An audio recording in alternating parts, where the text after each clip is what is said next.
يا أيها الناس قد جاءكم برهان من ربكم وأنزلنا إليكم نورا مبينا. أعوذ بالله من الشيطان الرجيم. بسم الله الرحمن الرحيم. إن الحمد لله نحمده ونستعينه ونستغفره ونعوذ بالله من شرور أنفسنا ومن سيئات أعمالنا. من يهده الله فلا مضل له ومن يضلل فلا هادي له، وأشهد أن لا إله إلا الله وحده لا شريك له، وأشهد أن محمدا عبده ورسوله. سبحانك لا علم لنا إلا ما علمتنا إنك أنت العليم الحكيم. So today's lesson aims to look at the exceptions of Idghaam and is targeted to both the beginner student and the advanced student of Tajweed. So the basics of Idghaam were covered in Tajweed QA Part 1, and the advanced topic and the advanced detail study of Idghaam was looked at in Tajweed QA Part 2.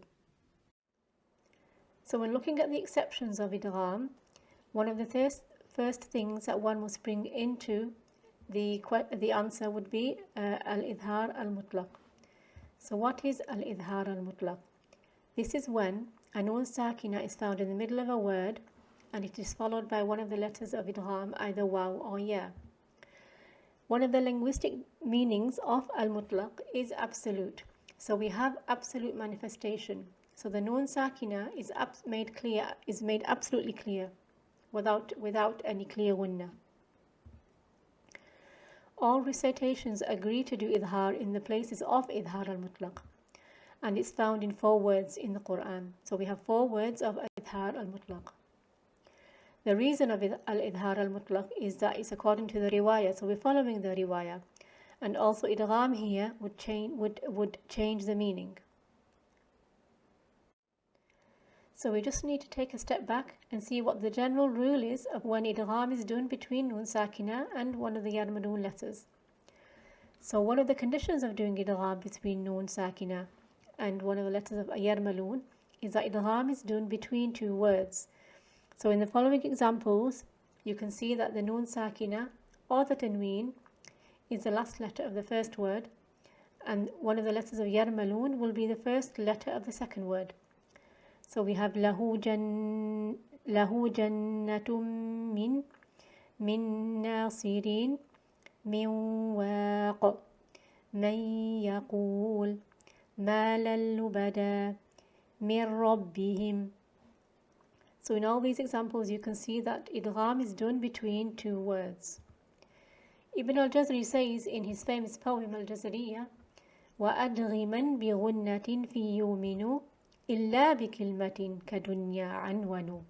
So Ibn al-Jazari says, and do idgham with gunna into the letters of ya, waw, mim and noon, except when noon sakina and ya are in a single word. So except when within a single word, such as dunya and anwanu. So we have the reference from Ibn al-Jazari's poem that idgham is not done when noon sakina is followed by ya or waw in a single word. So what are the 4 words of al-idhar al-mutlaq? We have the word ad-dunya, which means the worldly life. We have the word bunyanun, which is a construction or a structure. We have the word qinwanun, which is a cluster of dates. And we have the word sinwanun, which are trees growing from a single root. So these are the 4 words of idhar al-mutlaq. So where are these 4 words found? Ad-dunya, bunyanun, qinwanun and sinwanun. So the word ad-dunya is found in many places of the Quran. So wherever it's found, the idhar on the noon sakin has to be made absolutely clear. It shouldn't be read with any merging, such as ad-dunya, and it shouldn't be read with a kasra on the noon, which I often hear many students reading it as ad-dunya. It should be read with clear idhar, absolute idhar on the noon, ad-dunya. So we have an example in Surah Al Imran, Ayah 14. ذَلِكَ مَتَاعُ الْحَيَاةِ الدُّنْيَا. The word bunyanun is also found in a few places in the Quran. So wherever it's found, it's also found written as bunyanan, bunyanahum, and bunyanahu. Okay, so whenever the word bunyanun is found, idhar is completely made, idhar is made clearly on the noon sakina. There should be no merging between the noon and the ya. An example is in Surah As-Saffat. قَالُوا بَنُوا لَهُ بُنْيَانًا. The word qinwanun is found in one place only, in Surah Al-An'am, ayah 99. وَمِنَ النَّخْلِ مِنْ طَلْعِهَا قِنْوَانٌ دَانِيَةٌ. And the word sinwanun is also found twice in Surah Ar-Ra'd, in ayah 4. وَجَنَّاتٌ مِّنْ أَعْنَابٍ وَزَرْعٌ وَنَخِيلٌ صِنْوَانٌ وَغَيْرُ صِنْوَانٍ. So we've looked at the words of al-idhar al-mutlaq. So there are some other exceptions of idgham, where idgham is not done between two words, for riwayat Hafs. So between Yasin and Wal Qur'an Nil Hakim, in continuation of ayah 1 and 2, there is no idgham between the noon of Yasin and the waw of Wal Qur'an Nil Hakim. So if these were read in continuation, Yasin Wal Qur'an Nil Hakim, there would be no idgham between the noon and the waw. Also in Surah Al-Qalam, between the noon and Wal Qalam, the waw of Wal Qalam. So in continuation, the noon would be read clearly without idgham. So there is no idgham between the noon and the waw. Noon wal qalami wa ma yasturun.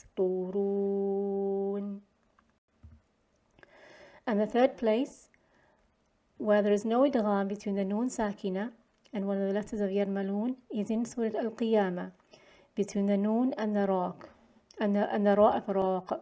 So here the sakt wajib on the noon is preventing idgham. وَقِيلَ مَنْ رَاقٍ. So in the first two examples, in Yasin wal Quran and Noon wal Qalam, Hafs, Hamza, Ibn Kathir, Abu Amr and Qalun do idhar between the noon, idhar of the noon sakina, and the remaining reciters do idgham, except for Warsh, who does idgham in the first place, and he allows idgham or idhar in the second place. The sakt wajib is also infirad for Hafs, others do idgham. So the sect on Waqila man Raq is specific to Hafs.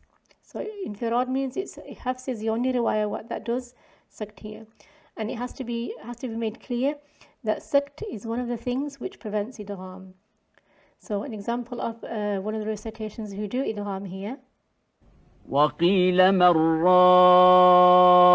رَاقٍ.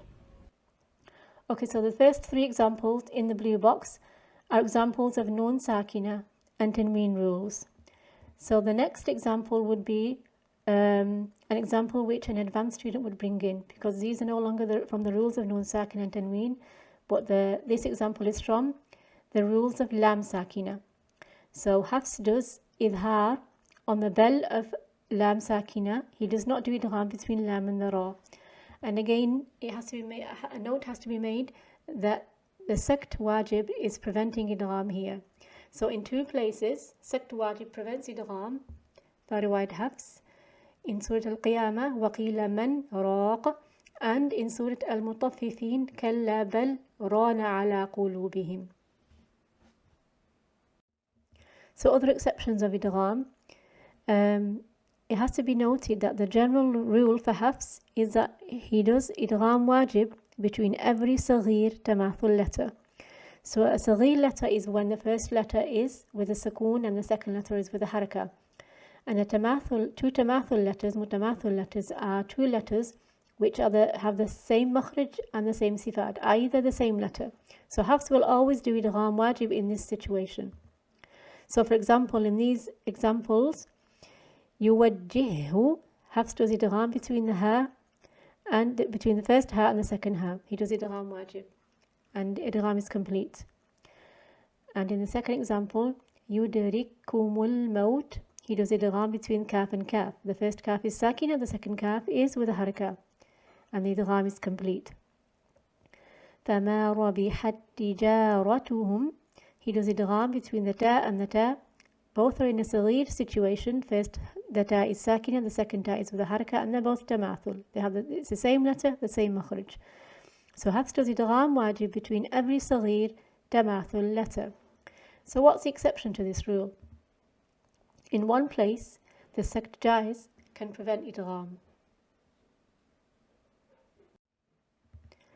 So in this place in Surah Al-Haqqa, ayah 28, we have the word maliyah and halaka in the next ayah. So if this ayah was read in continuation, there is a possibility of doing idgham because both letters, because the situation is saghir, the first ha is sakina and the second ha is with a haraka, and they're both tamathul, i.e. they're both the same letter and they have the same makhraj. An advanced student would also have to know that this type of ha is a ha al-sakt and it's not ha al-kinaya. So the rules of ha al-sakt are covered on page 63 in part 2 of Tajweed QA. So in continuation of these two words, there are two allowed ways. The preferred way is sakt jaiz, and the second way is idgham mithlain kamil. So there are two ways that this word can be read in continuation, with sakt jaiz or idgham mithlain kamil. So with sakt jaiz, it would be read with a breathless pause between the two words, which is less than the time of waqf. So for example, ما أغنى عني ماليه هلك عني سلطانيه. And with idgham, the idgham would be complete between the ha and between the first ha al-sakt, and the second ha of halaka. ما أغنى عني ماليه هلك عني سلطانيه. In the words of Idhar Mutlaq, we looked at those words where idgham is not done in one word. On the following examples, these are the places of exception where idgham is done in one word. And this happens in some of the haruf muqatta'at, which are classed as one unit. So idgham is done in one unit. So we have Tasin Mim, which is found in Surah Al-Qasas and Surah Ash-Shu'ara.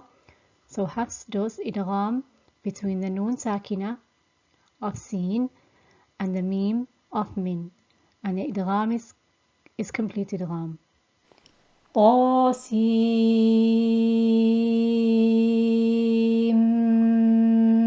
Mim. And also between the Lam and the Mim, wherever it's found. So in Alif Lam Mim, in Alif Lam Mim Sad, and in Alif Lam Mim Ra. Hafs does idgham between the Mim Sakina of Lam and the Mim of Min. And again idgham here is complete idgham. Alif Lam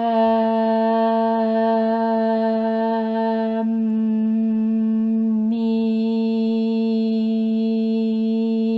Sad.